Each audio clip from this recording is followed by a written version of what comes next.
to explain decisions that cause budget mismanagement, and then they recommend corrective action so the problem will happen from when not happen again. But what about the money we are spending right now, the PAAC? That's how Public Administration and Appropriations Committee pretty much means how your money will protect as it happen we check while projects go on things are accurate. As government spend the nation's budget, PAAC reviews it. They examine proposals and summon officials to find problems before them don't use it. So the PAC and PAAC are two parliamentary committees that watch over the country's wallet to protect the budget and keep it in check. And you can get involved. Just visit jampja.org.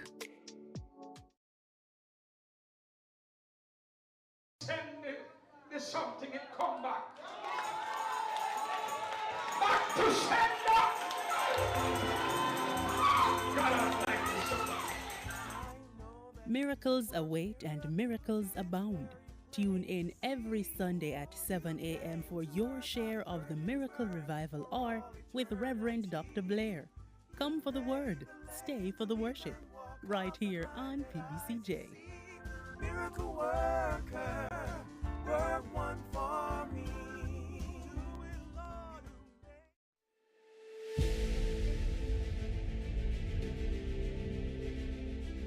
Are you an entrepreneur producing an excellent Jamaican product or service? Did you know you can earn hard currency and more significant returns by exporting? Contact the Ministry of Industry, Investment and Commerce to help propel your business along the export lane. Everything you can produce, the Jamaicans overseas want it. We're not going to get rich by just bringing down the debt. We're going to get rich by exporting a lot more. So grow exports, create job opportunities, drive economic growth through exports to make Jamaica a richer and much more prosperous country.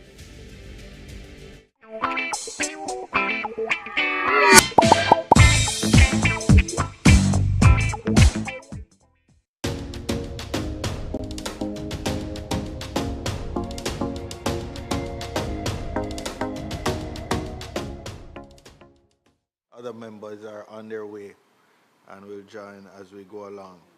You notice our committee clerk, Ms. Hunter, has her mask on, notwithstanding feeling a bit under the weather. She has made the effort to be here to support the committee, and I want to acknowledge her commitment to the task. This morning we have the review, the major item to be discussed being the roofs program, and secondly the solidarity program, both which fall within the Ministry of Labor and Social Security. We got their report rather late. I gather it just came in this morning. It has been printed and circulated, but members will have it for reference when we invite the representatives of the ministry to come and give us a brief on the matter. But before we invite them in, I would ask that we move to item 5, the reading and confirmation of the minutes of the meeting held on April 29th. And if we move to that, I just go page by page. Page 1, page 2, page 3,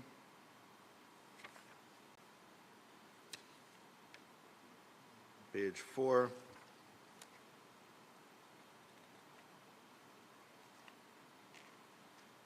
page 5,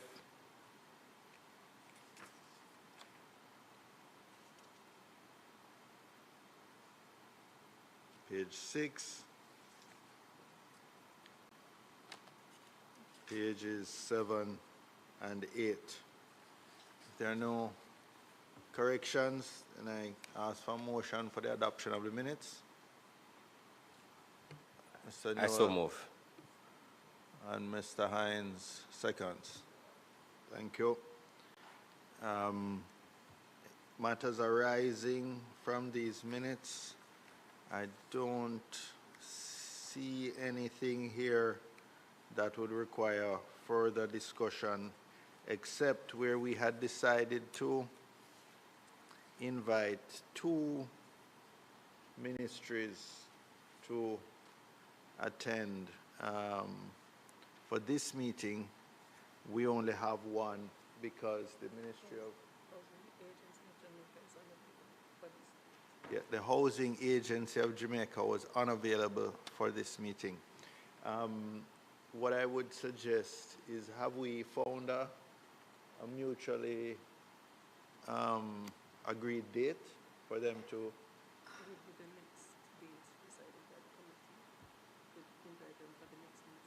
Right, but I don't want us to invite them for a meeting and then hear they're unavailable. So maybe we would pick a couple dates and then for them to come to the first of it. So can you say what are the next available dates for the committee?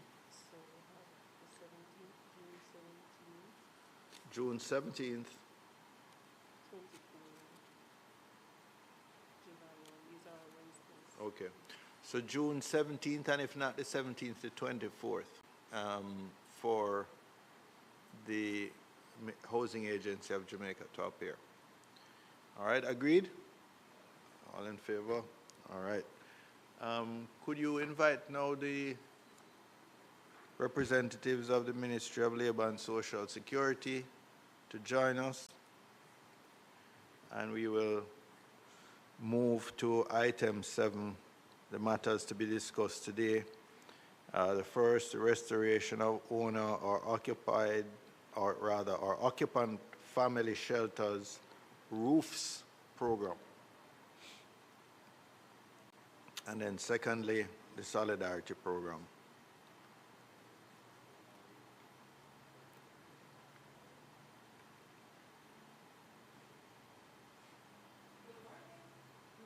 Good morning, welcome. Please come and, you're the only ministry this morning, so come and take your seat right up front.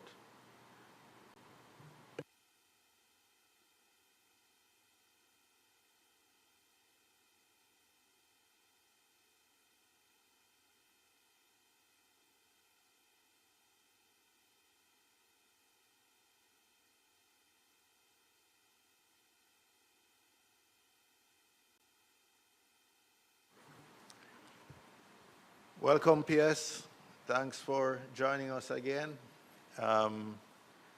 You are the only ministry with us today.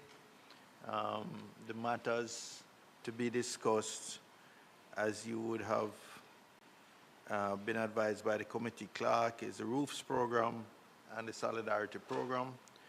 We only received your written submission this morning, so it's not too long, so we'll be going through it as the meeting progresses. But I would ask you to start, as usual, by introducing your team, and then by giving us a summary overview of the written report, which came to hand fairly late.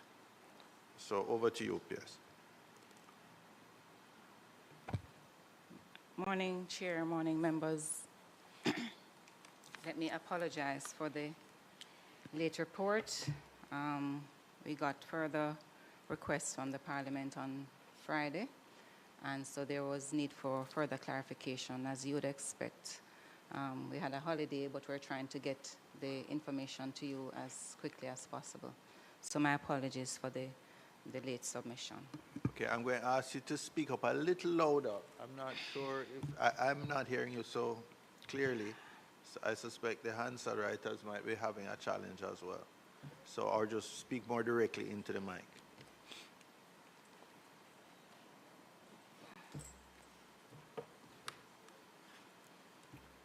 Yes, morning, Chair.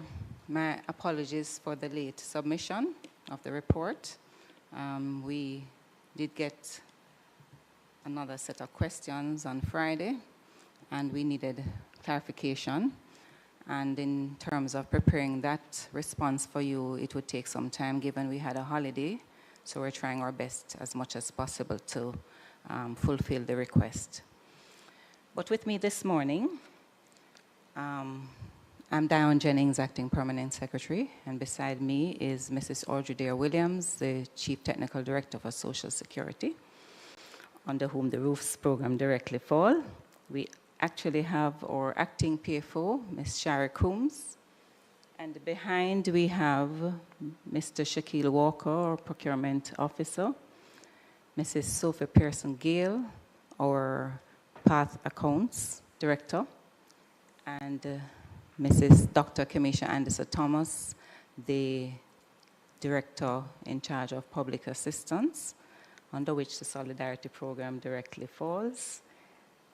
And we have another team member who is supposed to be here, Ms. Lana Facey from the IT department. So in terms of the request, Chair, I need to say that the Ministry continues to provide support for the operations of the ROOFs program, which is a $10 billion restoration of owner-occupant or owner-or-occupant family shelters. And that is a program under which we provide the grants ranging from $75,000, $200,000, and $500,000 to households who would have been affected by Hurricane Melissa.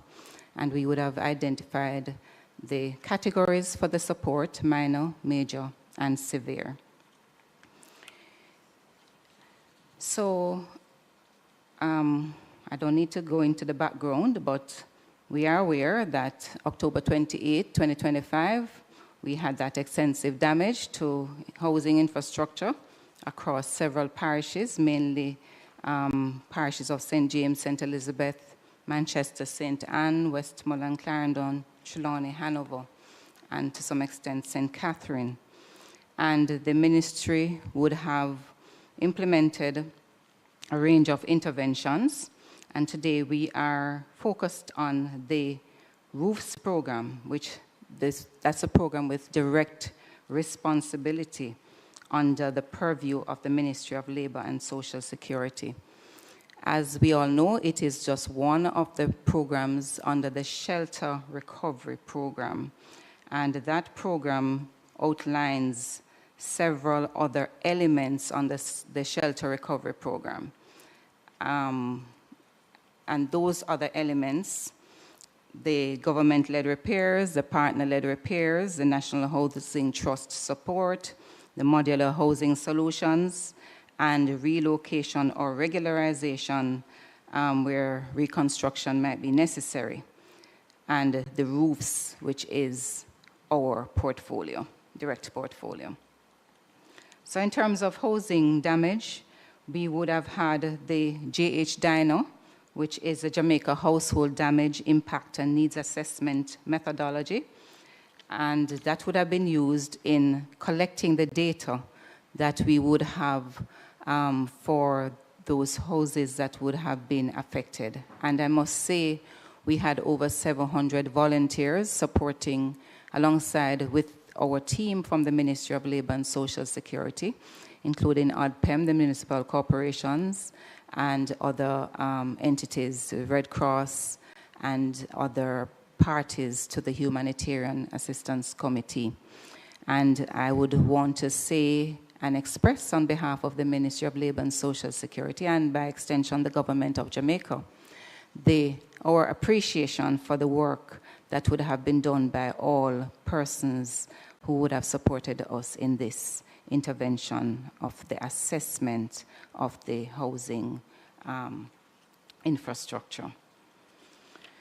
So your team would have asked us about matters relating to the type of damage by parish and by constituency.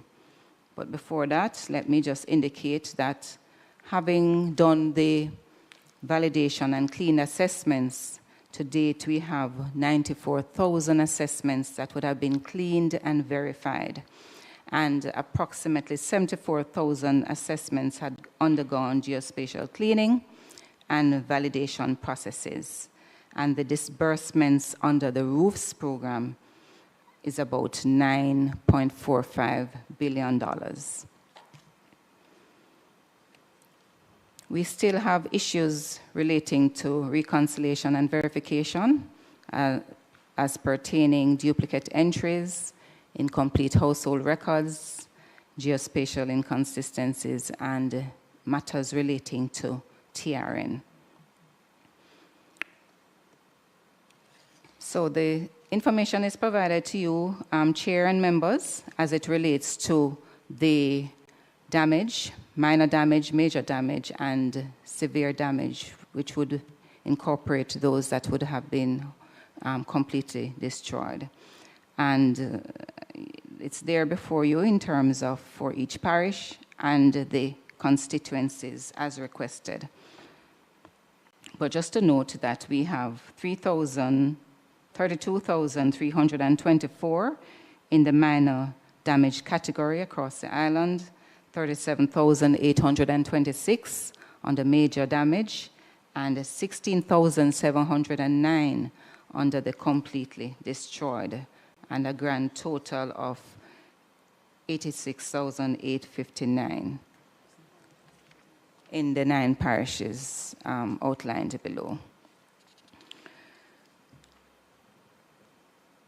So to note, we have over 81,000 that have redeemed benefits so far, and we have about approximately the 43,000 households, as I indicated, would have been verified. We have about 54,000 households remaining within the various stages of the verification and reconciliation. And just to note that up to this morning, we had over 116,000 assessments done to date. We would have had persons doing self-reporting, and so the parish teams are now involved in closing out on those assessments that would have been submitted through that medium. All right, in terms of I can now move to our next steps, and to note that we have had an interagency coordination taking place, particularly as it relates to our data consolidation. We would have had the support from the National Spatial Data Management Authority agency, who have been assisting us in the verification of the data as it relates to our GPS location and data. So the support, that was phase 1, and we would have identified, as I had indicated, issues relating to connectivity, system-related disruptions, as well as the matters relating to the TRN information and telephone numbers and the like. Quite a bit there.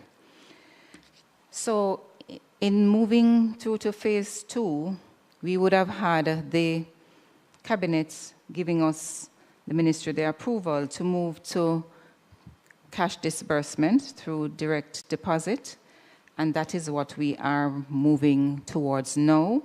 And this phase 2 is expected for us to treat with the outstanding households awaiting the verification and the payment processing, and the cases requiring re-verification and additional validation, treating also with the vulnerable households with the unresolved recovery needs, and strengthening the operations and program systems, including reconciliation and reporting mechanisms.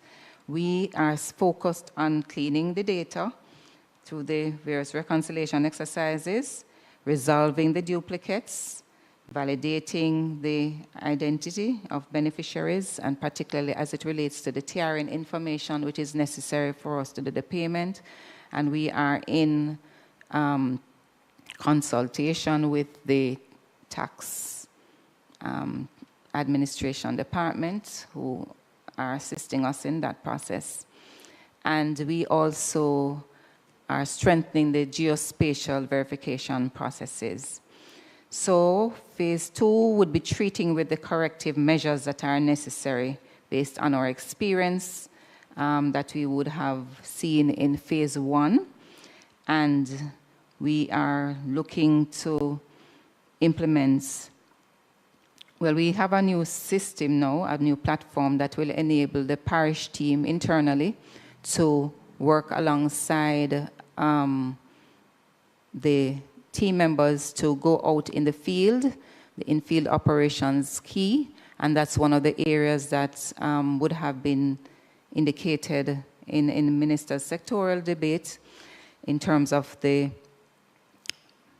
MPs coming on board with us and other stakeholders in the community to ensure that we get the information that is needed to validate and verify our household beneficiaries who are to receive this support. And we are enhancing our validation systems. We are looking to have an online portal where persons can input information as it relates to banking information. As when we went out into the field, that was not considered at the time, and so we are moving to get that information. The persons will be able to provide that data so we can provide those funds to them. And so we will be working closely with various partners in ensuring that we can move forward with this support. And the team is committed in ensuring this support, and we know we have the support of other stakeholders in this process. We want to move to the solidarity, or you want me to stop here? What I would suggest is we pause here, Okay. take questions on the roofs program. When that is complete, then we move to the solidarity. Okay. So we don't, confuse both. Just by way of clarification, first of all, thank you for the overview. But by way of clarification, of the 9.5 billion that has been disbursed, could you say how that was allocated across the various payment modalities between digital vouchers, prepaid debit cards, remittance agencies, grant vouchers, and direct deposits? Okay. All right. So we have 8.1 billion to the digital method. 8.466 to be exact. 8.466. Yes, 8.466 billion. And then we have two remittance agencies. We have almost $1 billion. Okay, so the overwhelming would have been through those. Oh, sorry, it's 408. 408 through remittance agencies, million. And we have for prepaid cards, 526 million, 0.6 million. So that pretty much covers The 9.45, 99% yes. of it. The digital vouchers, when we had the meeting in the conference room, that was where you were explaining, forget the name of the company, but I think it was a Trinidadian company that had a local subsidiary that had WePay, Yes. that had designed a system that could handle the hardware details in terms of what materials and so on. Correct. But I gather that system has now been abandoned. Not at all, sir. It has not been abandoned. So We're that still utilizing it, sir. it will be utilized for roofs too, for the next phase? Well, so far we're in roofs 1. In terms of the next phase, that consultation is taking place in terms of how we will be utilizing that entity. But that's not yet confirmed. Okay, so, but But we are doing cash deposits. So this system that was set up to set up monitor the was materials for the and all that. material, right. So maybe not that it has been cancelled, but it won't be as relevant for the next phase, which deals with strictly cash. Yes. Okay. There was a cash component that was utilized by that entity, which is the 75,000 portion of it. And now we are going direct to accounts as much as possible. Okay. All right. Members? Mr. Hines? Good morning, all members from the ministry. My first question is I saw a response to a question we had sent regarding, the question is how many persons in each of the 63 constituencies have benefited to date, and you have listed a number of constituencies. And just to go to Clarendon, I see of the six constituencies, only Northern Clarendon is missing. Is there a particular reason? But the front of the document, you said that 899 persons were affected in Northern Clarendon, between minor, major, and totally. But then, for Solidarity Program, nothing has been done. Clarendon North? Are you Hold making on. reference I to the think you're- damage? No, in the Solidarity Program. Is it? Right, Oh. no. Remember, Heights, we had said we were going to deal with this Solidarity Program. We're going to take questions on the roofs program. Oh, sorry. first, Let and me go then to the we would roofs then. move to the Solidarity Program. All right, apologies. Okay. And so you can save that question for that time. For the roofs program, do you still have persons actively doing assessments for phase one? Yes, as I indicated, member, that we would have had persons who would have made their requests through the self-reporting portal, and so we are still treating with those. Should be wrapping up those shortly. And what about those who would have gone through the Member of Parliament's office that I would have submitted directly to the parish managers or to the parish offices? I'm sure those are being treated with as well. But if you have any issues, you can let us know. Okay, thanks. That's it for now, Mr. Chairman. Senor? Thank you, Chairman. Good morning to the team from MLSS. Morning. And welcome. My first question, the We Pay component.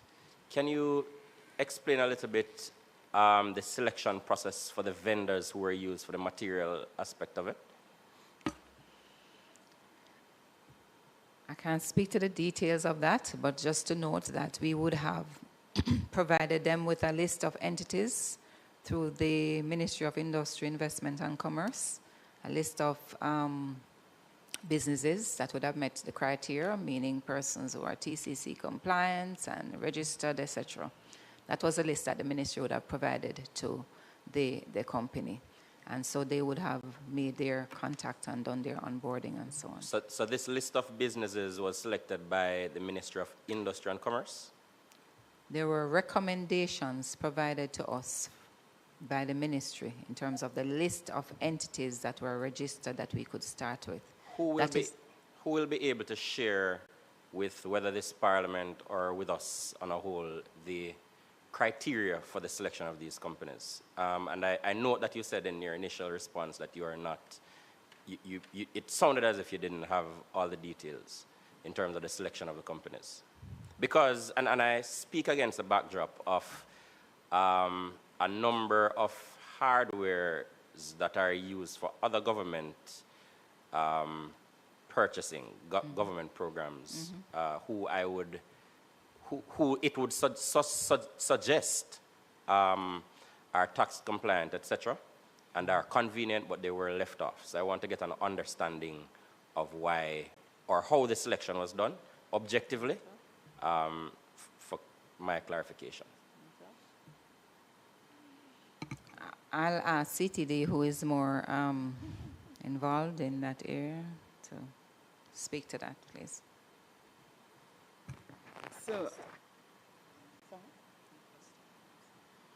So, as the permanent secretary indicated, we got referrals from the Ministry of Industry, Investment and Commerce as one of our partners with whom we work closely.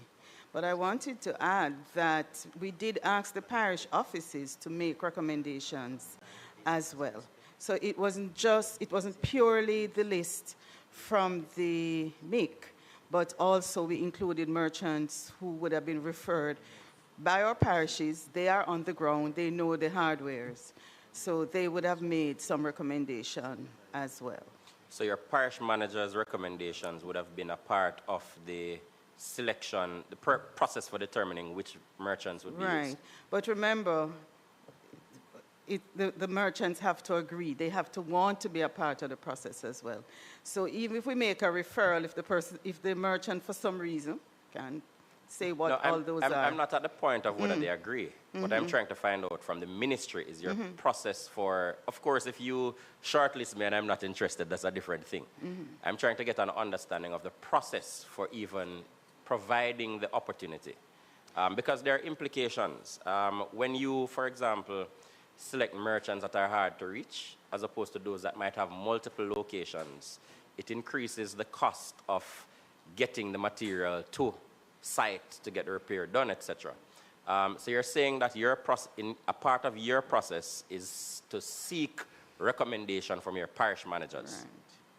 From the parish offices, because they're more familiar with what happens in the parishes. And so we would refer them. Remember now that ultimately it's the third party who we have engaged who would be making the arrangements. So we refer, and typically they do act on our referrals as long as there is agreement to use the process. Okay, so what you send to the third party is a referral, not instructions. A list of, okay. No. But as I said, typically, from our experience, whenever we refer, because obviously we'd want, in fact, what we discussed is that we wanted a ratio of one hardware for every 500 beneficiaries. So that was the kind of ratio we were trying to get to. I don't think we're there yet. And although we have more than 80% of persons have collected the benefit, other issues have arisen why persons have not collected. But do you believe it would have been beneficial to use the local knowledge available in your local authorities and your members of parliament who from time to time interface with the kinds of agencies that you're seeking to onboard? Would it have been beneficial, and would it be beneficial going forward? As much information as we can get, it would be beneficial. I'm assuming that our parishes are in contact, or the MPs are also in contact with the parishes. So through that exchange, we would get referrals as well. So it is your understanding that when you make a request of the parish manager, that request would get to the members of parliament? Because, and I ask because there are other things that we're engaged directly on. It's just 63 of us. One email can cover, clicking send, everybody gets it. And it, in my mind, would be beneficial to the ministry to have as broad as possible that list of vendors. Because a common complaint from constituents who benefit is the cost associated with trucking, delivering material to their places of abode. So agreed that, and we continue that process of onboarding as necessary. So when we still accept referrals, and if persons are willing and if the arrangement can be made, we still are in that process. We do not deny persons. Thank you. So one of the challenges I identified on, the pages are not numbered, so I'm not able to say, but where exactly. But geospatial issues, can you go into that a little bit for me, for a layman who might not understand exactly what issues would come up under that category? I guess we are all layman with this one as well. But our director, we're not seeing her, so I'm figuring something has happened to her. She was invited to explain that as well for us. But we can get a further explanation. But the geospatial would have been the reading that we would have got at the time of the assessment at the house. Right. And that information would have been provided to us. What we are aware of was that the National Spatial Data Management Branch would have done an aerial overview of the damage, and so the information that would have presented to them would be able to provide us with a reading, whether these GPS readings are consistent or not.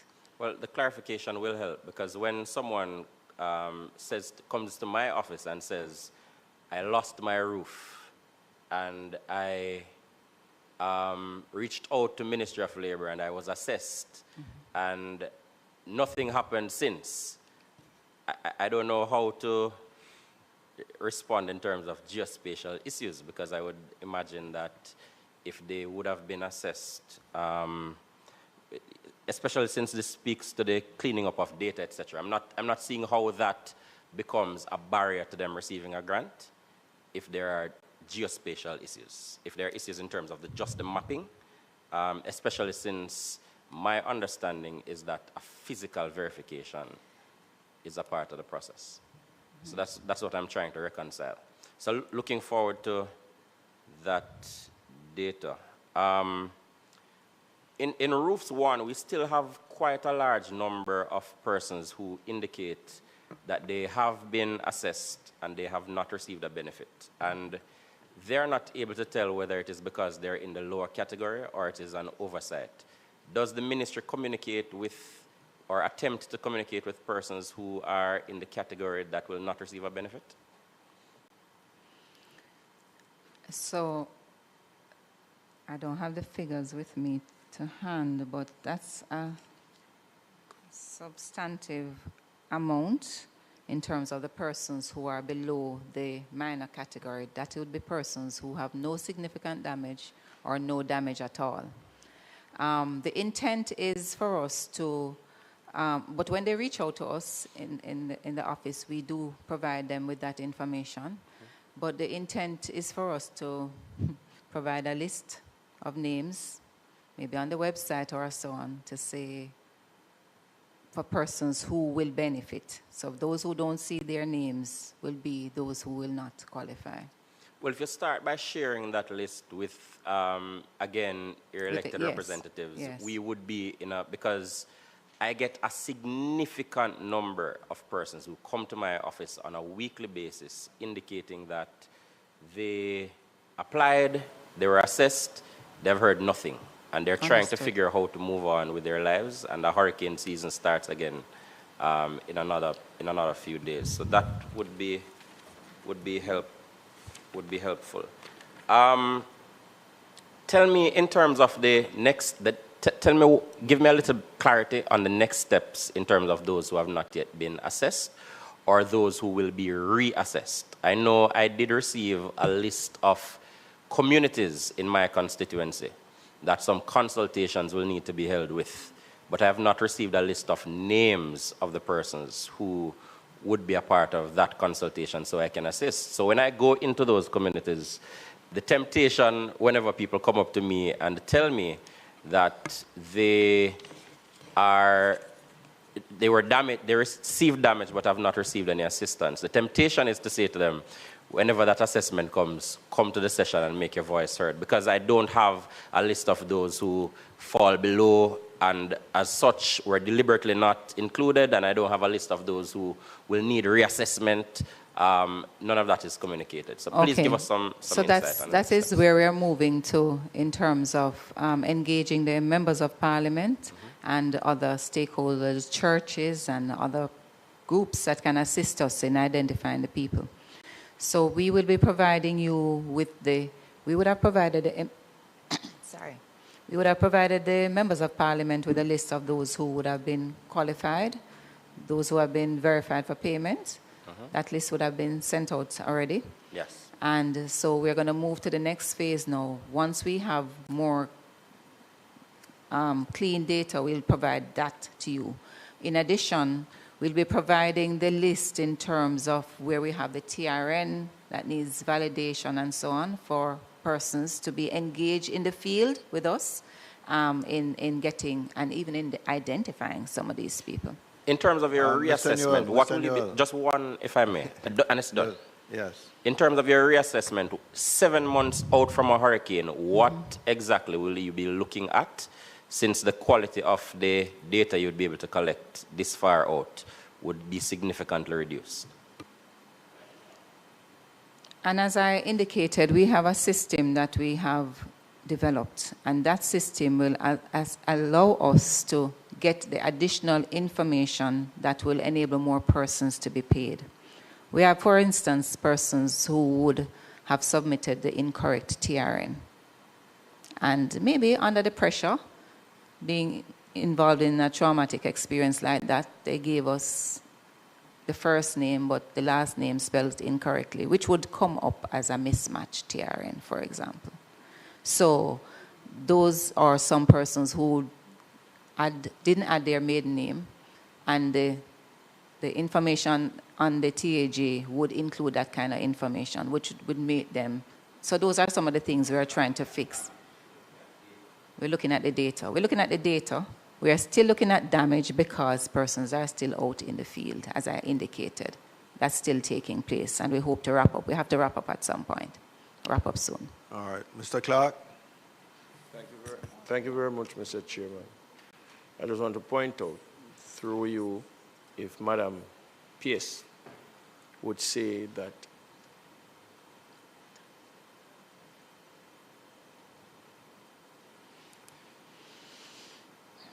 I think Mr. Clark is waiting till he thinks he has your attention.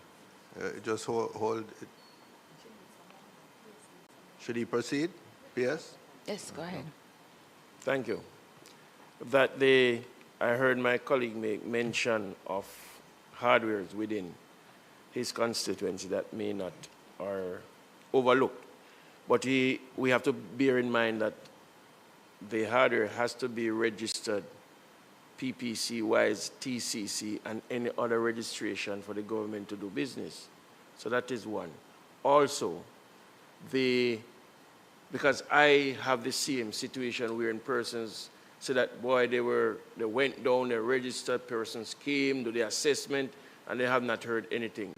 If you don't pay attention to the message that comes to your phone, then it might pass you by. In Montego Bay, I don't know if it happens anywhere else, you have persons who have said that when you question and query and do the inquiry, they said that they thought it was a scam. No, true. They thought it was a scam, so then delete the message. But truth be told, the message would have come in to say that this is what you need to do, this is the amount that you have been awarded. Well, So- I guess with the history in Mobe, it's understandable that they would be skeptical and careful. But it's not just St. James. We've been having Yes, that issue across. So maybe the member could question a little bit deeper when it comes to. All right, continue. No, I do it, That's why I am able Right. to share the You're sharing information best practice. with my. You're sharing best practice. But any questions for the Ministry of Labour team? No, I don't. I can give clarity to something that a member who is not au fait or doesn't understand a situation. If I have the experience, I can pass it on.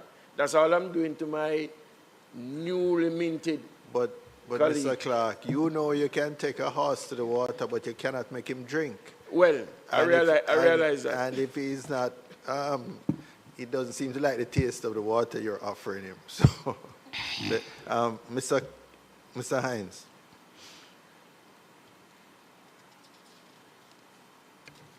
Thank you, Mr. Chairman. Just a question for the ministry. I know that there was a policy that says a citizen can't benefit from 2 different ministries at the same time. Have you reviewed that in light of some persons who would have wanted more than your maximum 500,000? Okay, thank you, member. Just to note that we did say one benefit per household, and where you would have gotten a benefit, for example, under the roofs program, you wouldn't get it if you were eligible for a benefit on the NHT, for example. So yes, as it relates to Trans Jamaica and TEF, those persons will receive support under phase 2.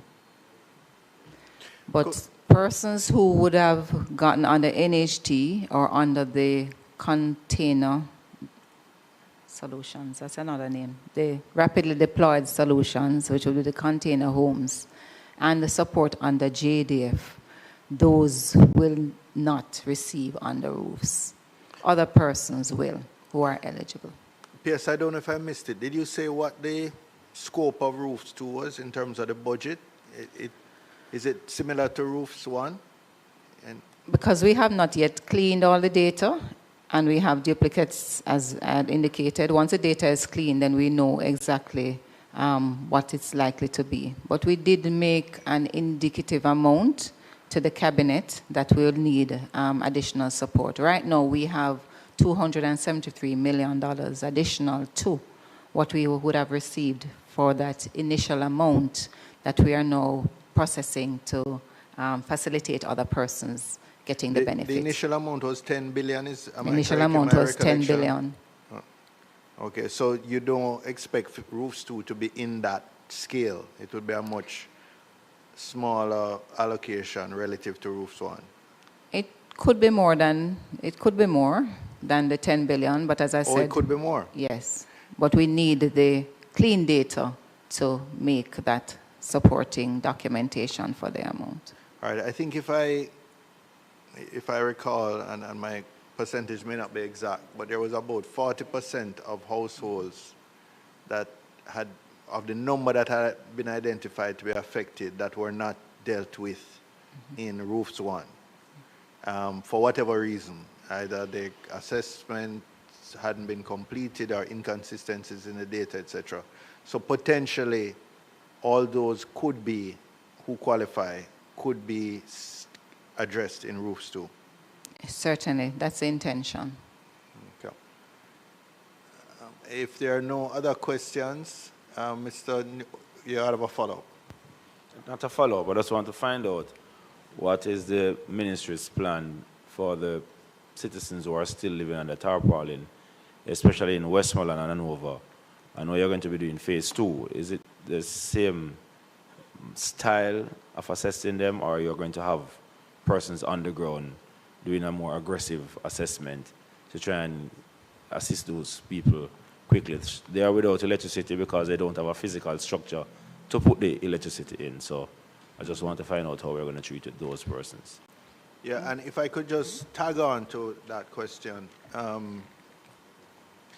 colleague MP shared a story of one of his constituents who are still under tarpaulin and was selected for jury duty, which required quite a lot of traveling. Across parish. They actually live in Westmoreland, but they were someone to Hanover. I didn't even realize you could do cross, or maybe he's right on the border, I don't know. But the fact that these persons are already living under considerable hardship, is there some way that they could be exempted from some of these things like jury duty, which we would normally expect people to live up to their civic obligations, but under the circumstances, it seemed unreasonable. So just in addressing that, you could also say if the Ministry of Labour has made any representation from the sub-list of persons badly affected to be exempt for a period of time from some of these obligations. As it relates to their representation for jury duty, that's what they're asking me, Chair? For things like jury duty. Oh, well, each individual can write and indicate their circumstances. That's my experience. If they need a letter, then the JP or the maybe Minister of Religion or whoever is familiar with their circumstance can write and represent on their behalf. And showing the evidence why they wouldn't be able to participate. Right, but I'm just saying you already have a list of those persons. It would be not difficult to provide that list and say, rather than go through each individual having to go through that process to get exemption, that whoever selects the jurors from the, I think it's from the voters list, is the base. It wouldn't be our ministry though, Chair. It's the Ministry of Justice. What I'm saying is, if you... I can't hear you, Mr. Clark, if you would. Yes, thank you. I was saying to you, Chairman, that the ministry, Madam Pierce, would not be able to assist or to explain that situation to us here because she's really Ministry of Labor. It is Ministry of Justice who would have to give some explanation or clarity to it. No, but I'm saying since the Ministry of Labor would have the consolidated list of those persons badly affected, but if you could provide that list to the Ministry of Justice, and therefore, say for the next year or whatever the relevant period of time, those persons who were badly affected, not to add another challenge to them. Whilst I understand what you are saying, Chairman, remember it is the court that does the court system that does the court administrator that could be sent to the court administrator. And it's not everything that you give them that they are going to take. But nothing beat a try, but a all right, if we leave it to that. Nothing beat a failure, but a try. But what I would encourage persons to do, though, if they do have a challenge, when they write, because my experience is when they write to the court, they will consider their individual circumstances. And I think that would be easier than to submitting 116,000 names to the court. Sorry, but I was piggybacking on Mr. Hines' question, so you could answer his substantive question or have him repeat it if you've forgotten. Yes, could you repeat the question, please? Yes, I was asking what is the plan by the ministry to deal with the parishes of Westmoreland, Hanover, and maybe St. James, the persons who are still living under tarpaulin. In your phase 2, are you going to be using a different style, a more aggressive style, to get those persons up to speed? And I made the point that they are without electricity because they don't have a physical structure to get connected to the JPS grid. Okay, so yes, it will be employing a greater rigorous approach, and we will be looking to go into the field in the next 2 weeks to identify, what we're doing is to identify some of those clusters that seem challenges, and we could get, we have actually started getting the information for some persons. They have been sending that information to us. Our contact center has been doing a tremendous job in getting that kind of data from the persons. Because we also have the issue where persons have, we can't contact them. The telephone number that they have given to us may have worked for a while, but you know, with the prepaid arrangement, if they don't use it for a certain time, they lose it. So that would be a change of number for us. So that is some of the challenges that we're having. So we're going out to find the people and to give them the support. And the MPs will be part of that process. Yes. Looking forward to seeing you all. All right, just to follow up on the question asked by the chairman, and just to say that while I understand that it is a Minister of Justice issue, you are a Ministry of Labor and Social Security. It's a social issue.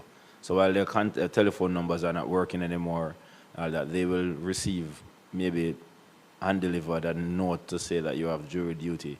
If you could liaise with the Ministry of Justice to say that these persons in these areas are having grave challenges just existing, and they are not in a position mentally or even physically to participate in natural justice. Allow me to ask a question, please. You had your turn. I did not disturb you. Allow me, please. Thank you. If you could ask the Minister of Justice to share with information. I know it's foolish to you. Not a lot of things make sense to you. I am asking that these persons are protected. We had an example of somebody traveling from Westmoreland to go to Hanover this morning, Lucy, to do jury duty. He's now living in Westmoreland. And they're saying if we can do something to protect them so that the system does not have them as being negligent and dishonorable, I think that will help in a general way. Then the specifics can come in terms of the Minister of Religion and all those persons helping these people. Our Chair, what I can promise to do is to liaise with our counterpart in the Ministry of Justice and have that and have the discussion. Mr. Clark, could you allow others to participate without but your mouth is loud and you're still interrupting them and distracting them.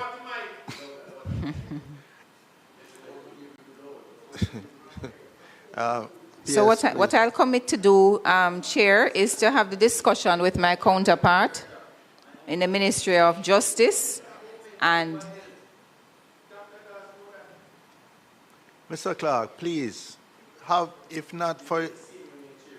not respect for your colleagues, at least for the officials from the ministry. At least for the officials from the ministry.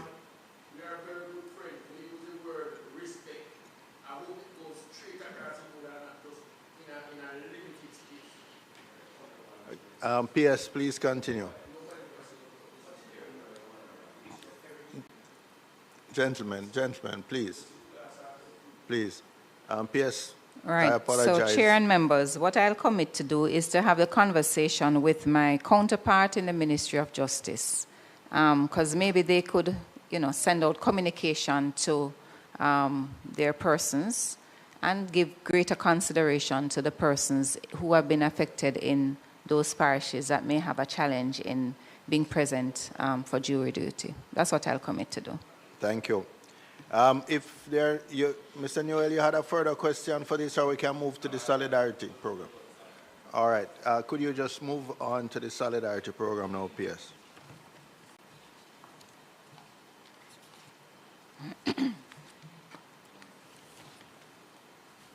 Okay.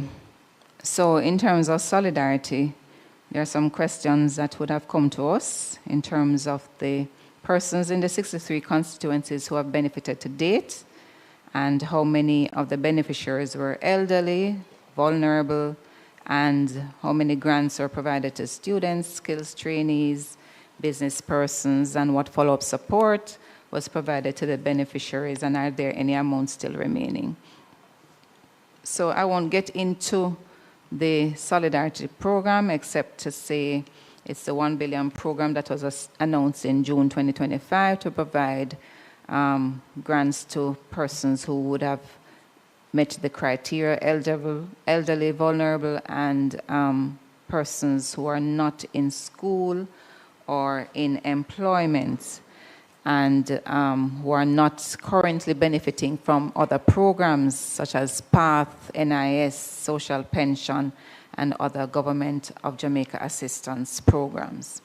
So to move to your question, Chair and members, how many persons in each of the 63 constituencies have benefited to date?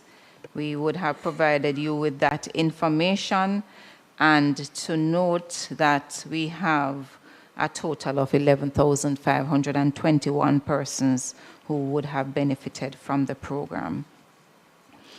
And to also note that there is an extension of the payment period up to the end of June, so persons are still accessing the benefit to date.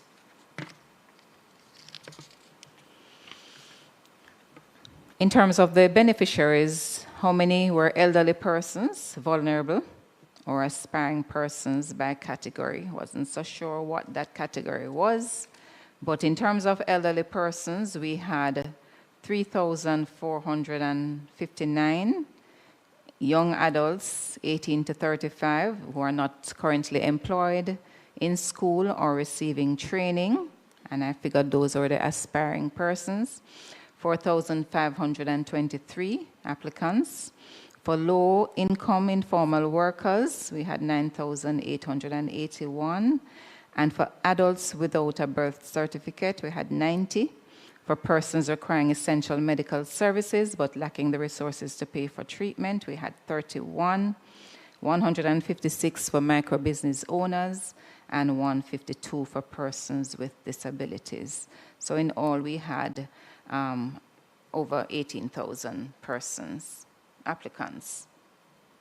And for the elderly persons, as I'd indicated earlier, 3,459, and the other groups that you would have mentioned. For vulnerable persons in total, 10,310.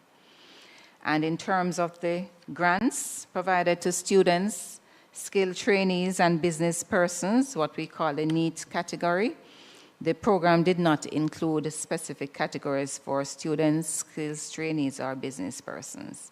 So, however, we had the category for young adults between the ages of 18 and 35, and who were not currently employed or in school or receiving training. We had 4,523 persons who were approved for payment. All right. For question 4, what follow-up support was provided to beneficiaries to enhance the long-term impact of the assistance? So the ministry has taken this group as a priority group. As you know, this is a group that would be considered usually excluded. They're not always easy to reach. They're not aware of some of our programs and so on. But through our outreach activities, through our job fairs, and other activities, persons will be able to receive the assistance that is necessary. We have already referred persons to other government agencies to address their documentation, their employment training, and other needs in real time. And so that is going to be another project for us in terms of the support. I would have indicated the category of the persons and what their needs were. So we would have referred 90 persons to the RGD. We have 3,459 persons who we are looking at for our own social pension programs, for programs within the National Council for Senior Citizens and PATH where applicable. And for those low-income informal workers, we have 9,881 applicants, and those have been referred to HEART NSTA through our own labor market information systems. We're trying to match persons with available jobs and the employment services unit. For the medical indigent, we have 31 persons, and we have referred those to the NHF.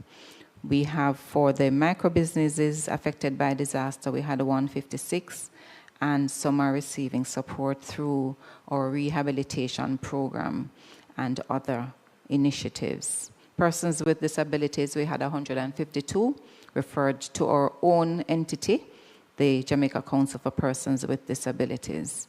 And as I had indicated, 4,523 for the support through HEART, the labor market information system, and our electronic labor exchange.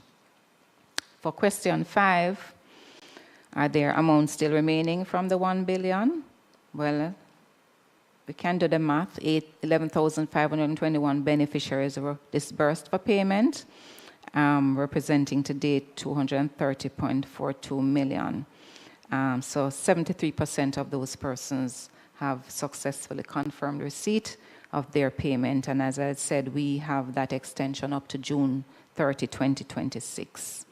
And so for the persons who have not collected, we are encouraging persons so to do. And same for the roofs program.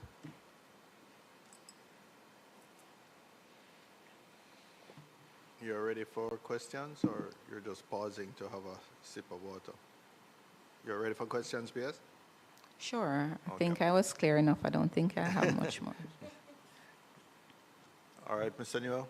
Thanks, Chair. So I note, PS, that you stated that beneficiaries have been referred based on where they sit to the relevant agencies. What about persons who are not beneficiaries? Because I know there are a number of applications that were rejected for matters including maybe a different name on the ID from what is on the TRN due to marriage or something of that nature.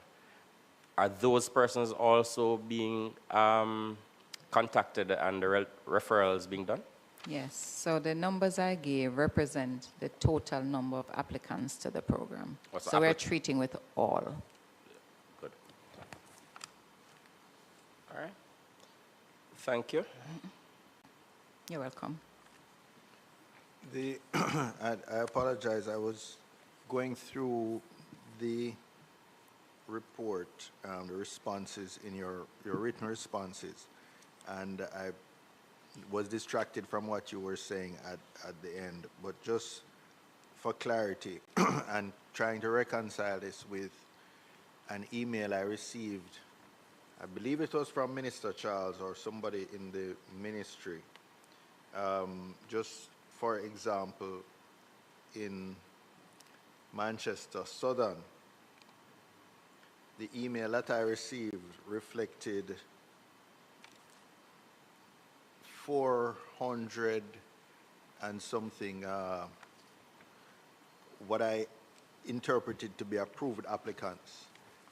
I see 254 here on your table. I'm assuming that this reflects those that have already been dispersed, but that potentially, barring, challenges with data reconciliation, etc., it will eventually, by June 30th, go up to the 400 plus? Would that be a correct assumption?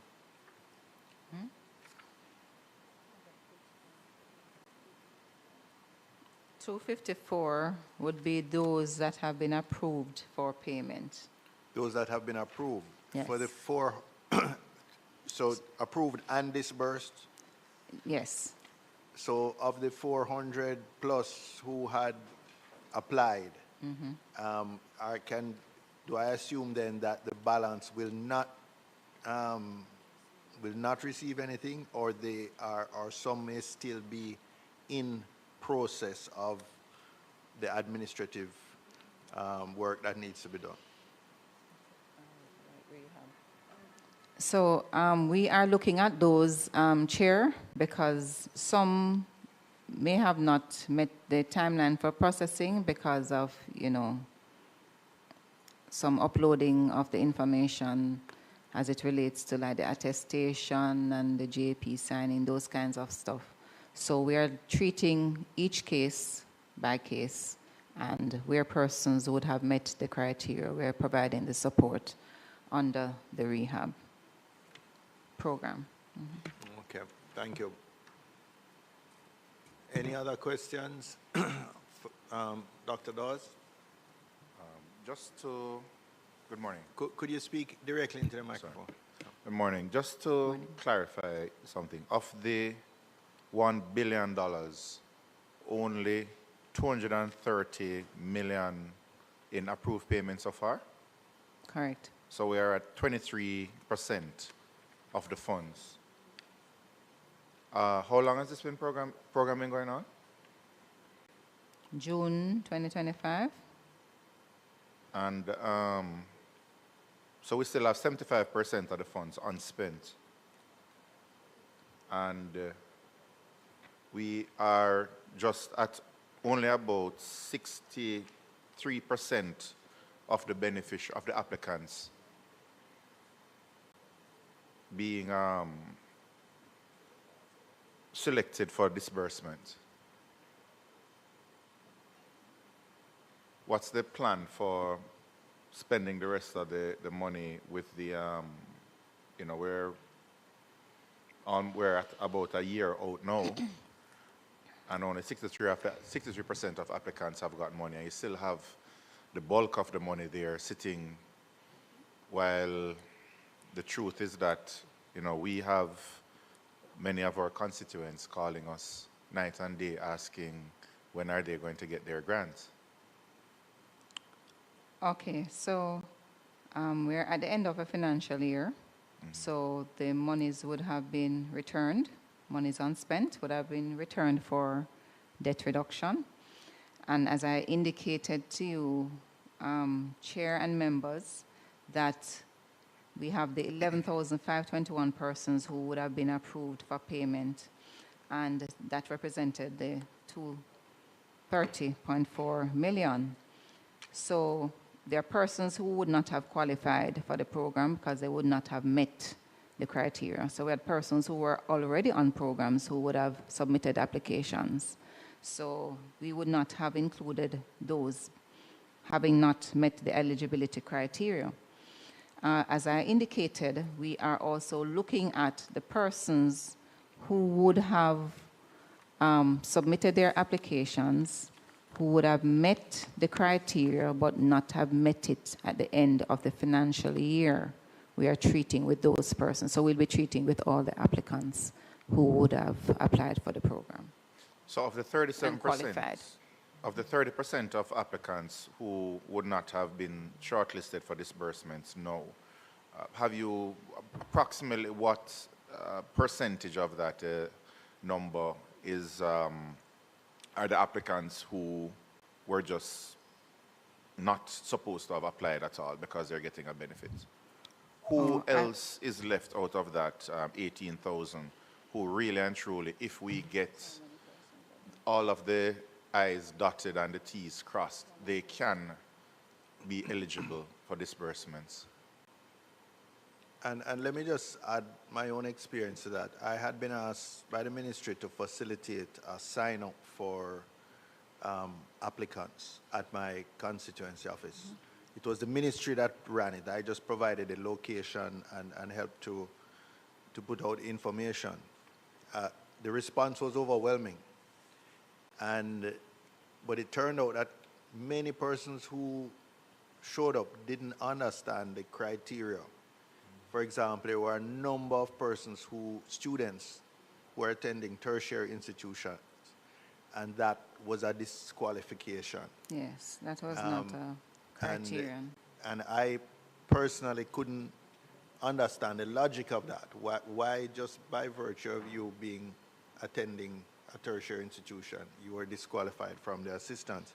Maybe the criteria could have been loosened somewhat to allow the full use of the 1 billion, because people who were genuinely in need, even to continue in tertiary education, seem to have been disqualified just by virtue of the fact that they were enrolled at a tertiary institution. And I couldn't understand why the criteria was so tight, given that we don't have unlimited funds to assist tertiary students anyway. So it's not like they could have got something. They were guaranteed assistance through another program.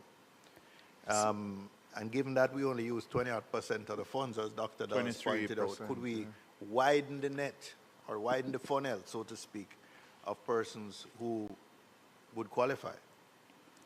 So, Chair and members, the Solidarity Program had its specific criteria in terms of the persons, the target group that we're trying to reach. We're trying to reach persons who were not normally aware of some of the programs, or who didn't even have information, or just weren't able to reach the ministry to access the programs, persons who are not usually included.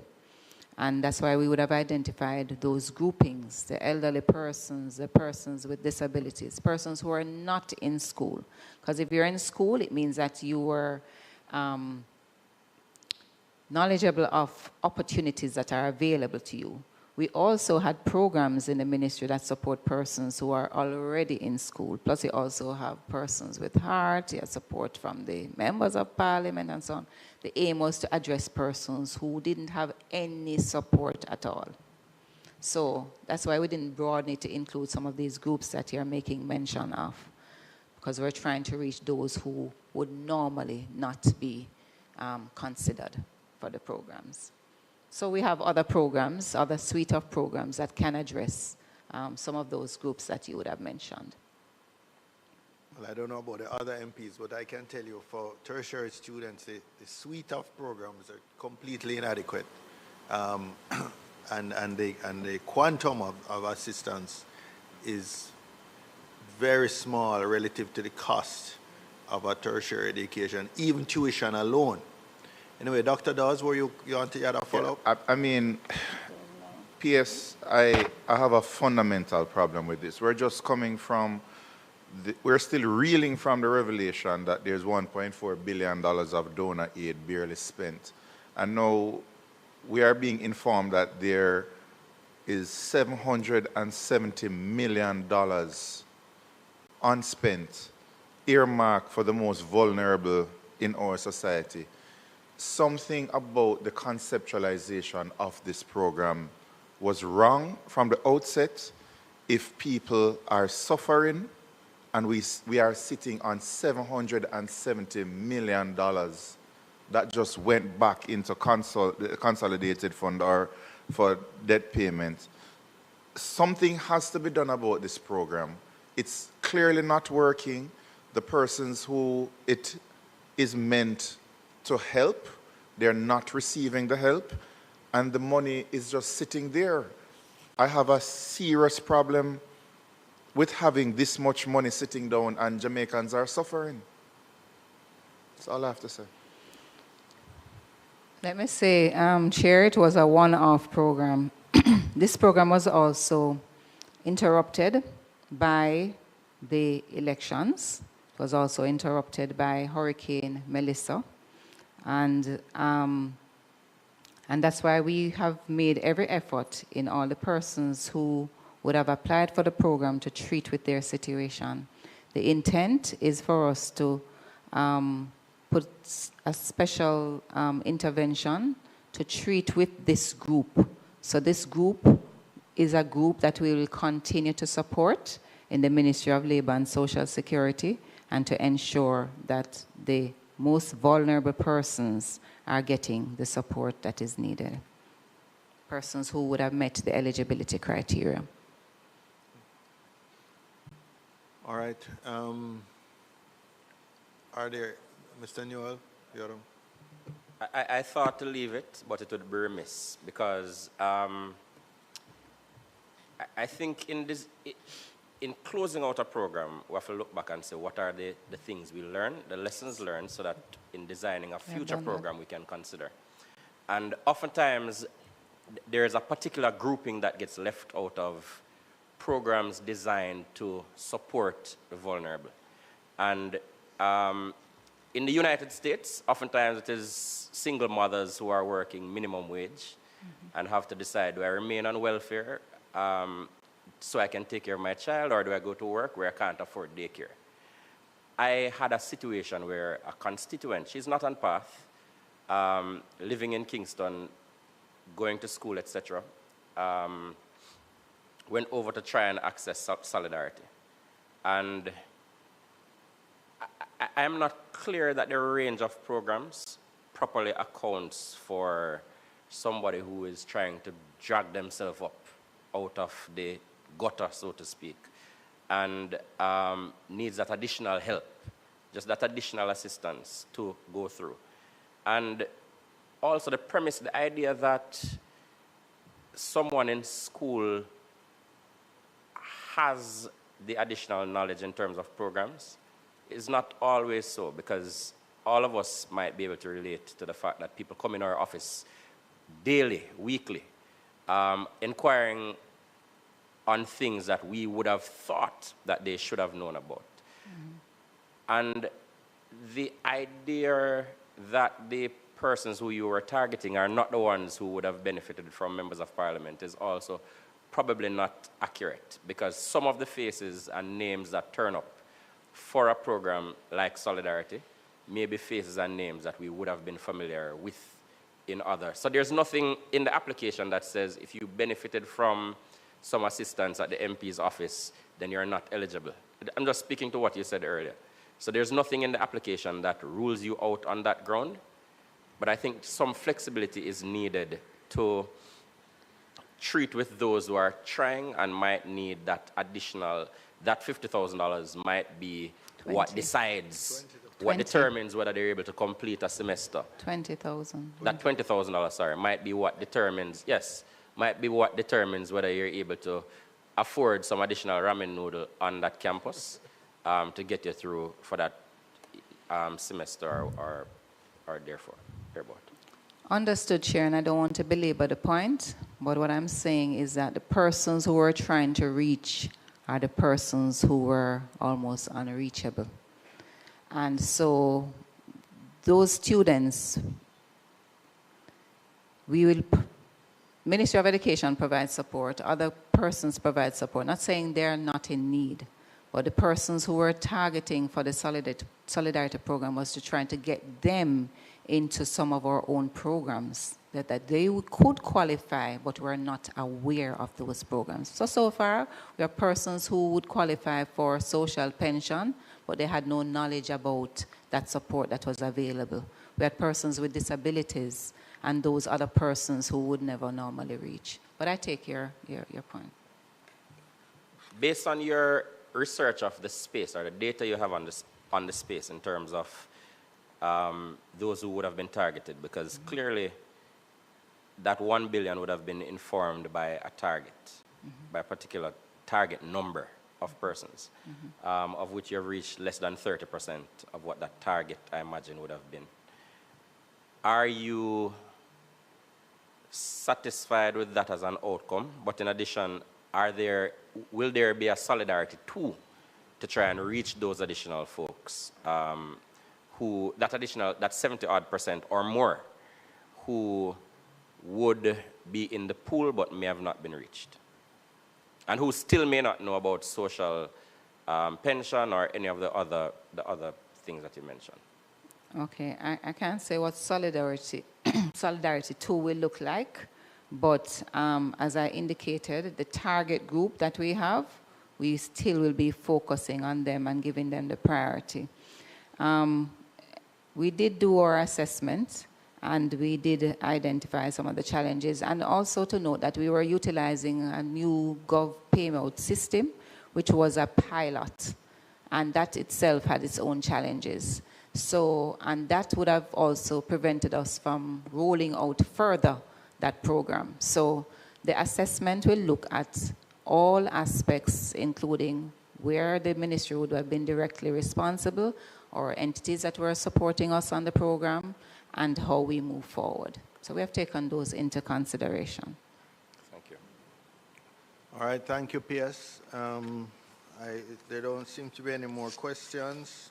So our appreciation to yourself and your team. And we're going to continue on our agenda. You're welcome to stay or leave. I'm sure you have other urgent matters to attend to. So we thank you. Okay. Members, we're going to any other business.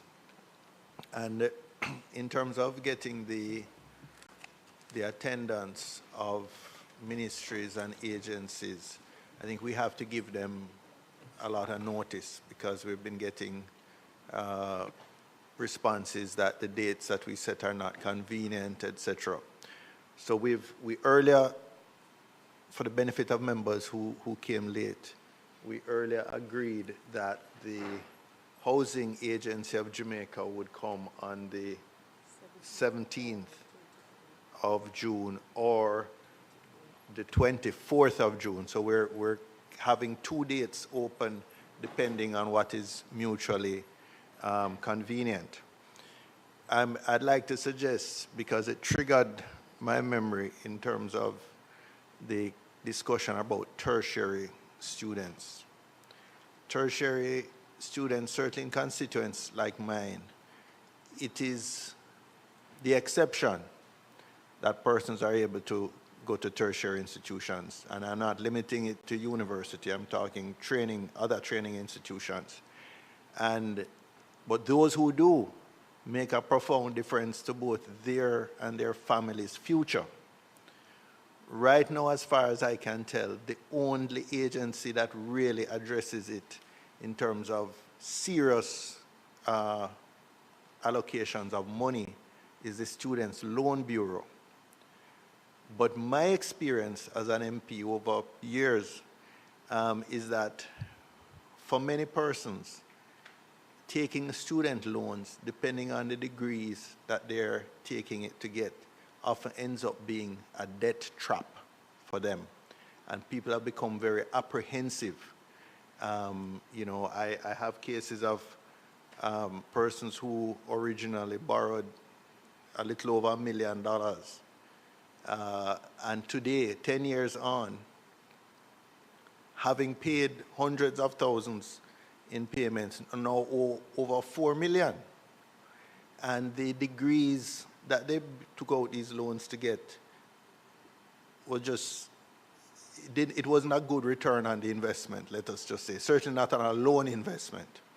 And I would love for us to invite the Students' Loan Bureau to attend, to get a better understanding of their philosophy, because they really seem to be, for those who don't have families that can afford to pay university tuition or pay other teachers' colleges, etc. And often it requires boarding as well, because there are none in proximity to the community where they live. This seems to be the major. Yes, there's a 50,000 grant offered through the Ministry of Education or something from the CDF, but minimal relative to what it costs for somebody to do that. So I'm going to suggest to the committee that on either of these 2 dates that we have identified, we invite the Students' Loan Bureau to attend. Maybe the chairman and the executive director, or whoever they want to send from the bureau to address some of these concerns.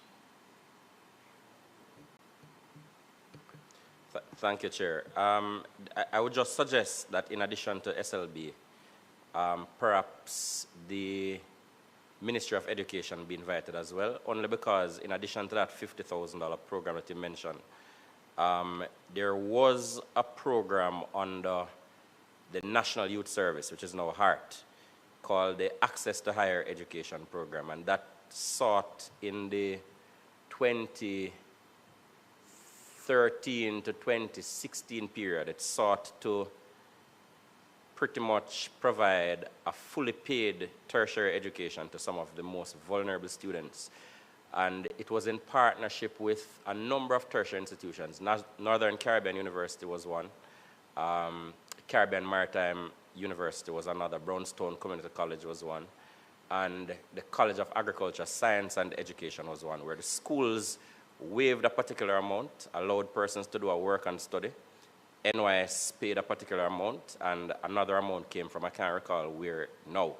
But the end result of it was that students were able to, through a combination of work and grants, were able to access a fully funded education. So I would love to find out whether, and it was always intended to be a pilot. It targeted between 100 and 200 students initially. I would love to hear from the Ministry of Education whether any additional thought has been put in to how we deal with the poorest. We can ask them about the range of programs facilities that are there, to range of programs to assist tertiary students. So the same day that we have the Students' Loan Bureau, we could invite the Ministry of Education and whatever the relevant departments and agencies. HEART falls within the Ministry of Education, right? So you're clear on that, Ms. Hunter? All right, so the next 2 meeting dates are the 17th and the 24th.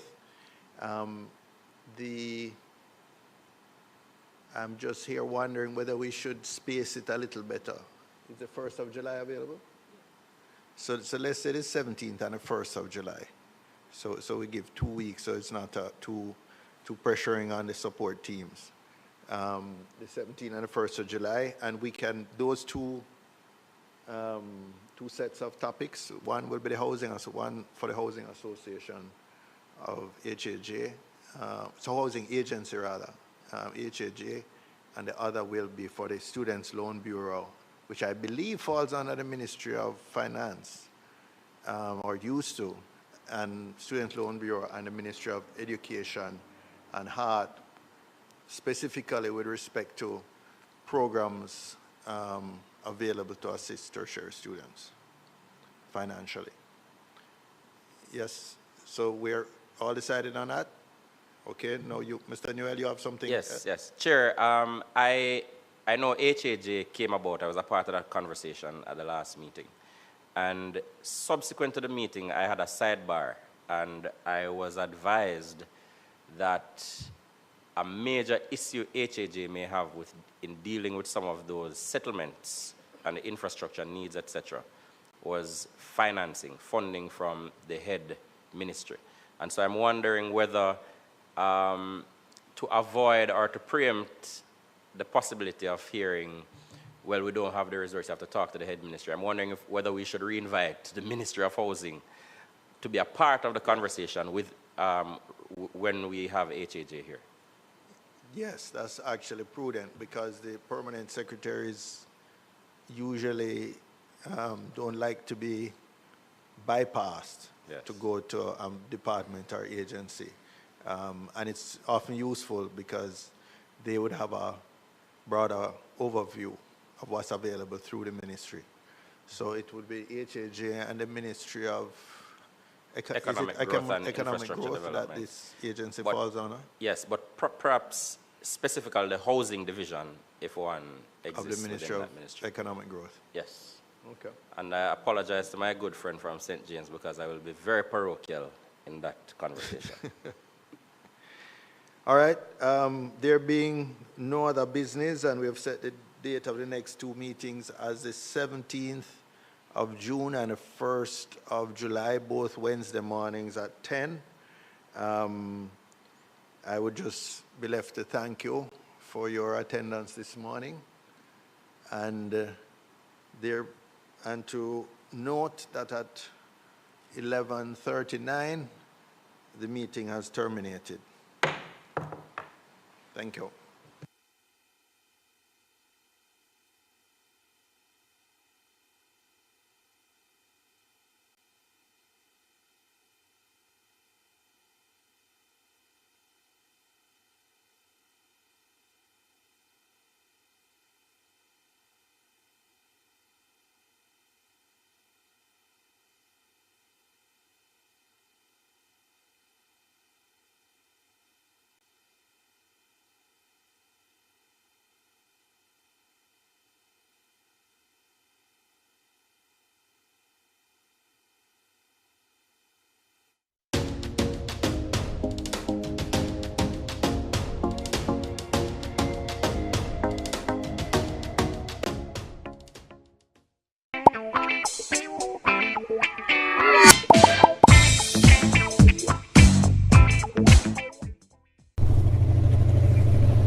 I wonder who that somebody be. No, sir. Let me look for my glasses. Oh, that somebody look like right, sir. It's Lottie, walk on. Me glad for see you, right? Although things never go on for you, America, me glad say you there. Yes. Lift your head high. Yes. Stay out of trouble. Yes. And you can have a fresh start back home. All right, Mr. P. Thanks, you hear? Let's all work together for a fresh start back home. The following is brought to you by the Office of the Prime Minister. Yo, babes, why me I call you so much time and me nah get you? Sorry me lick you again yesterday. Yo, me know me mess up, but can't wear them something there road and I expect me to react. I know me jealous and fool and easy to lose my temper, but call me back here. Still nah get tired. Hey, girl, think me have to call your phone? You know who you deal with? You think I want to lick me again next time? Eh? It doesn't have to be this way. You can leave an abusive relationship. Just call 876-553-0372. We will help you.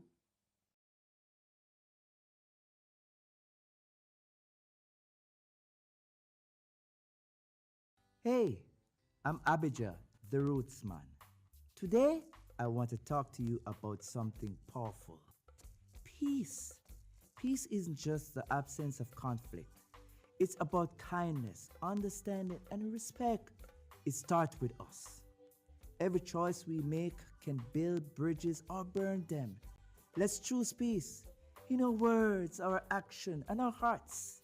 Peace begins with you. Together, we can create a brighter and safer future for everyone. Join me.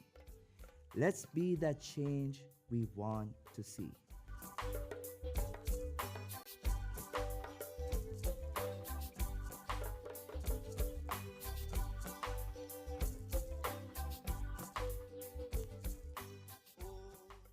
Me, I go show them my way of justice. I'm abused.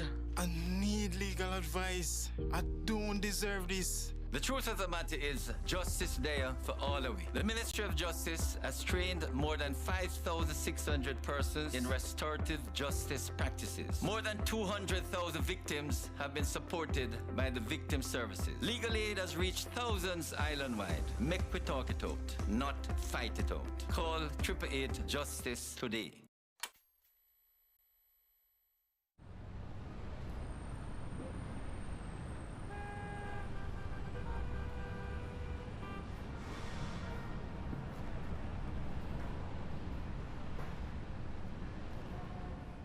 Now, the Public Broadcasting Corporation of Jamaica, or PBCJ, is Jamaica's lone public service television broadcaster. We are charged with serving all audiences through the provision of impartial, high quality and distinctive content, which informs, educates and entertains, hence the PBCJ's tagline, the People's Station. We produce a variety of content from current affairs, which would be a counter to the premise that we only produce older programming.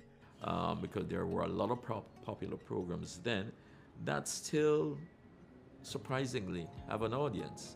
Programs of a cultural variety, educational, and such. So a wide variety of programs. We never had news until maybe about 3 years ago. And we started off with some, what you call, daily news briefs. Now we have a fully established half hour of news Monday to Friday. So we have grown in that sense. And we have a number of current affair programs that weren't being produced then. Thank you for joining us. Something as powerful as a media entity has to be built on something. And the foundation for that would be that older content. We have reformatted some of those programs that you could say have not been dated. And there is a landscape in Jamaica where we do have an aging population. People remember what JBC used to be. And we are still in the physical space where JBC was. So you have that bridge that forms the gap between the past and the current. The content aired is centered on our mandate, which is basically to promote Jamaica's culture and cultural mores while rebuilding our collective memory. The PBCJ's audiovisual library, or the AV library, is a priceless heritage. It is a source of knowledge that reflects the cultural, social, and linguistic diversity of Jamaica and Jamaicans. The team is basically charged with preserving, conserving, and providing access to our recorded cultural mores, that is the habits, dress, language, music, food, etc. Now, the library is in a race against time to preserve and conserve irreplaceable archival footage that are in formats that we no longer are able to access. My responsibility oftentimes is to provide the resources, to provide the facilities on which those rescue operations and those preservation operations can actually take place. So when the person who has direct responsibility come and say, okay, I have 100,000 hours worth of content and I want to save this content, I have to say to them, okay, this is how you can save it, this is how you can save it at, this is how you can move it from the old stuff to what we currently are using. Memory plays a critical role in the transfer of the culture and national identity of a country. We are able to build on the collective memories of Jamaicans through the transmission of archival content. We are able to learn about social relationships, conflict resolution, operating with honesty and integrity from looking at the interplay depicted in archival series such as Lime Tree Lane. You hungry, yeah? May I present this from my heart, Miss Gladys. Gladys? Is that you hear him say, boy? Look, my name is Tiny, me love. make I explain to you. How about I explain nothing? Give those to Gladys. Tiny! Tiny!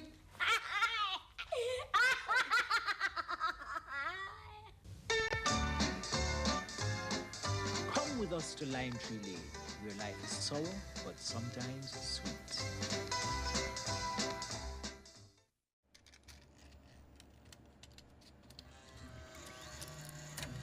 So let me start by saying that we have the commitment to keep the public informed, and our partners in keeping the public informed is the media. Further, as part of the overall strategy that was put in effect some time ago, I would like to advise the public to continue to observe and perhaps strengthen their sensitivities to public gatherings, which we are discouraging. The period of the pandemic up to now, because we're still, carrying PSAs for people to be very careful. But during that period, I must say that it was one of our proudest moments since I've been here. We were labeled the go-to station for promoting all that we had to do for the public good in terms of keeping ourselves safe and adhering to the rules and policies of the Ministry of Health. It did emphasize the importance of a public broadcasting entity. But we do at all times try to gauge the content based on people and what their needs are. Also, we are guided by 2030 vision of Jamaica being the place to live, work, raise families, and such, do business. Those overarching concepts in terms of that particular sustainable vision drives our program and production content. So we should always have content that reflects these needs in the country with regards to health, security, prosperity, anything at all of that nature, then we are for it.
I wonder who that somebody be.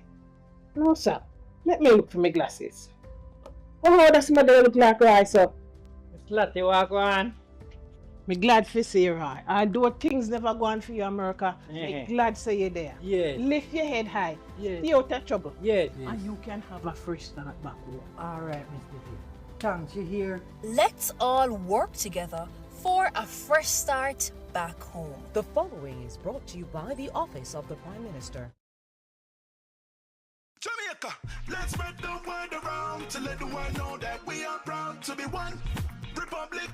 We on the road to republic. Well then, let's propel we nation moving forward in a new direction. True independence, that's the projection. No more dependency, it's the best plan. Yes, we know what's best for us, cause we want we country prosperous. So make we just pull together as the general public while on the road to republic. Jamaica, let's spread the word around to let the world know that we are proud to be one republic. We on the road to republic. A message from the Ministry of Legal and Constitutional Affairs. We on the road to republic. What can a little germs do?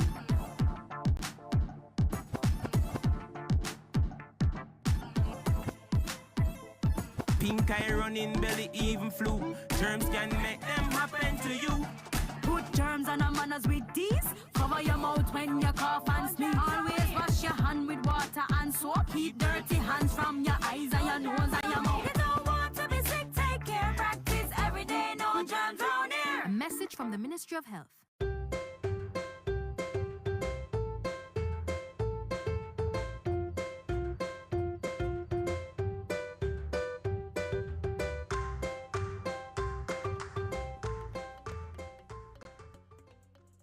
Filing taxes might seem complicated, especially if you're living abroad. But as a Jamaican citizen or resident, it's essential to stay compliant no matter where you are in the world. Let's dive into what you need to know about filing taxes in Jamaica while living overseas. First things first, who exactly needs to file taxes in Jamaica? Whether you're self-employed, have multiple sources of income, or even run a business, the tax filing requirements apply to you. If you have a business here, you rent a property, or you have assets for which you earn an income from, and among other things, you are required to file a return even if you're living overseas. Even if you're abroad, your tax responsibilities remain unchanged. So what exactly do you need to file your taxes in Jamaica? The documents required depend on your type of business or income. We need a bank statement. We need a profit and loss account, a financial statement, invoices, receipts, expenses. The list is not too much. It depends on the activity that you are in. So maybe you are a taxi operator or you operate a restaurant, then you need income and expenses. But whatever documents, proper records are important for tax filing. If you produce those and you're overseas, it would mean that you now have to upload them to our website as proof to what you just filed. If you work in another country for a few months, your income from that country must also be reported in Jamaica. Your worldwide income now comes into play, meaning you must account from earnings from every source. So you are a Jamaican tax resident if you are ordinarily resident here for 183 days. You are resident. Now, if you go abroad and you work 3 months, and you work in another jurisdiction another 3 months, your income is not only originated in Jamaica here, but you have some from America, some from Canada, some from the Caribbean. Your worldwide income now comes into play, whereby you are required to account for all those income from the different sources. Jamaica's tax system operates on a self-assessed basis. This means you're responsible for reporting your income and ensuring that everything is accurate.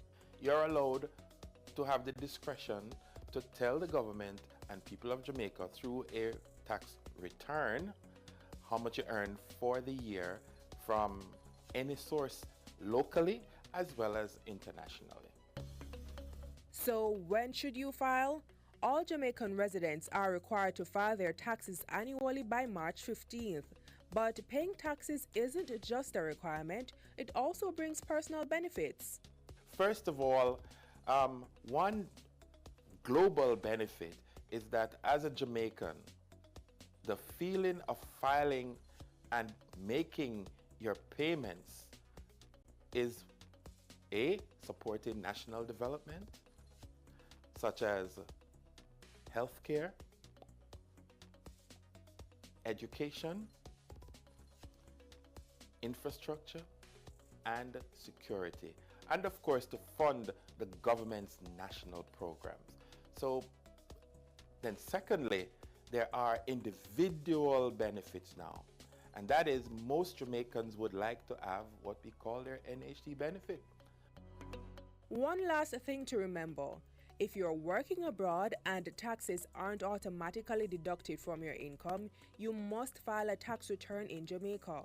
Even if taxes are deducted in the country where you're working, filing in Jamaica is still necessary for full compliance. so that all the statutory deductions can be done.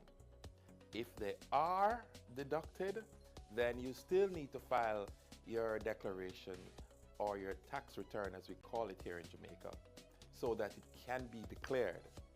Some persons may have income while abroad here in Jamaica. Staying compliant with your tax obligations is essential, no matter where life takes you. Visit Tax Administration Jamaica's website at www.jamaicatax.gov.jm to file your taxes.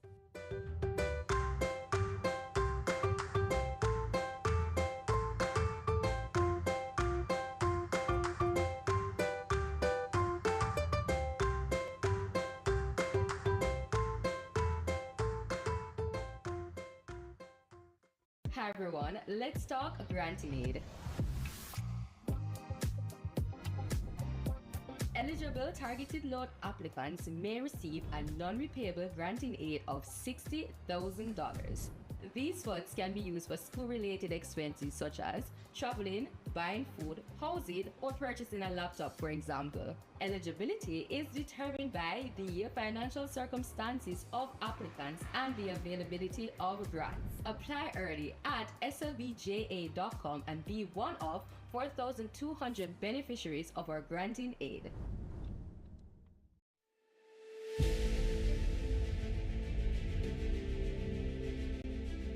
Are you an entrepreneur producing an excellent Jamaican product or service?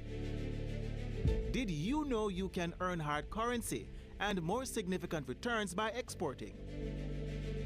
Contact the Ministry of Industry, Investment and Commerce to help propel your business along the export lane. Everything you can produce, the Jamaicans overseas want it.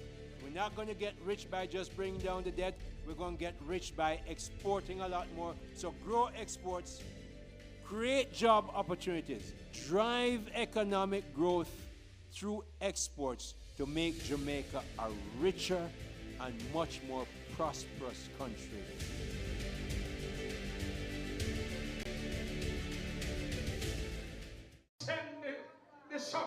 Wait and miracles abound. Tune in every Sunday at 7 a.m. for your share of the Miracle Revival Hour with Reverend Dr. Blair. Come for the word, stay for the worship, right here on PBCJ. Miracle worker, work one for me. Peace begins with us. Every act of kindness, every step towards understanding brings us closer to a brighter tomorrow. Let's choose unity, compassion, and hope. Together, we can build a future where peace reigns. Brighter tomorrow starting today.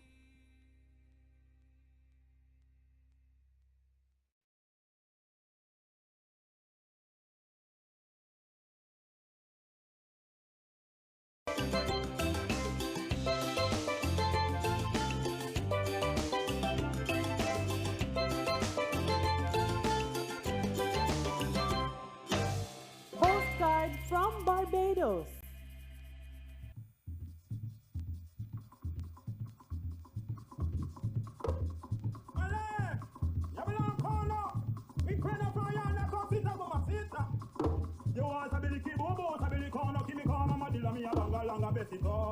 There is a thin line in the culture of the Caribbean, and we wanted to show what Jamaica had, but also from, weighing our heritage.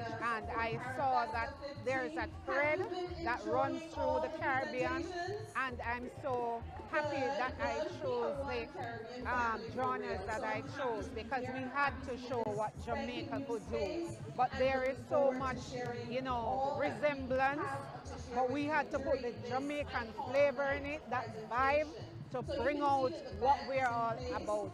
We're a colorful people. We're a people of energy and vibes. So that's what we wanted to bring to Carifesta this year.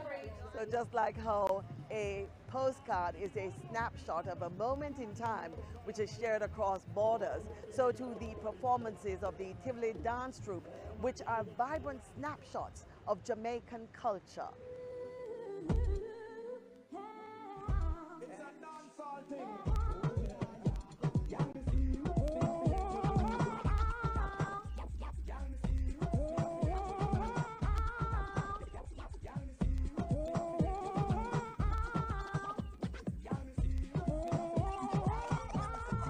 Because dance all has moved from this sort of man and woman thing to a showcase when it comes to dance also. The men are over there doing their thing, and believe you me, Carol, I love it. When the ladies over there doing their thing, but I think the men have a spunk about it. So it's like a showcase, a showboating when you go to parties. Now I don't go, but I look at my kids and I look at what is happening, and we try to merge it. We know that this was a family show, but we couldn't lose the energy and we couldn't lose the Jamaican flavor. So that music just turned things over in a different light.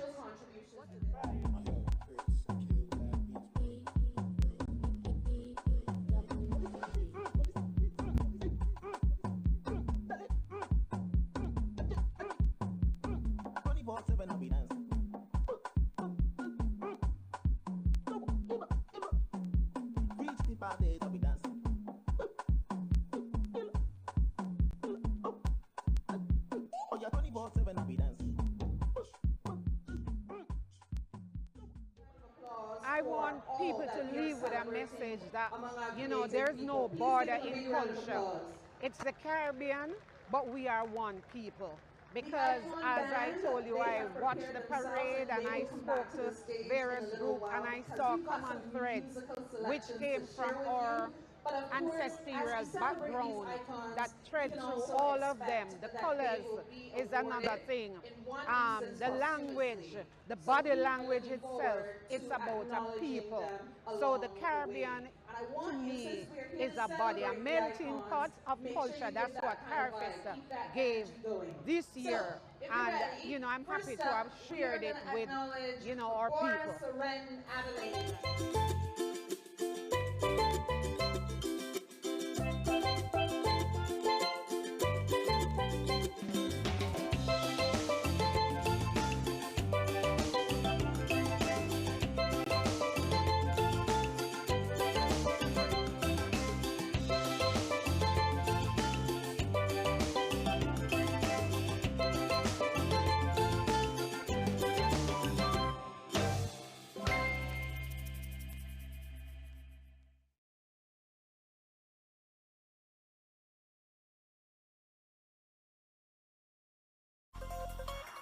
Motorists, as Minister of Justice, I appeal to you, obey the road code, pay your ticket on time, and only go to court if the ticket is being contested.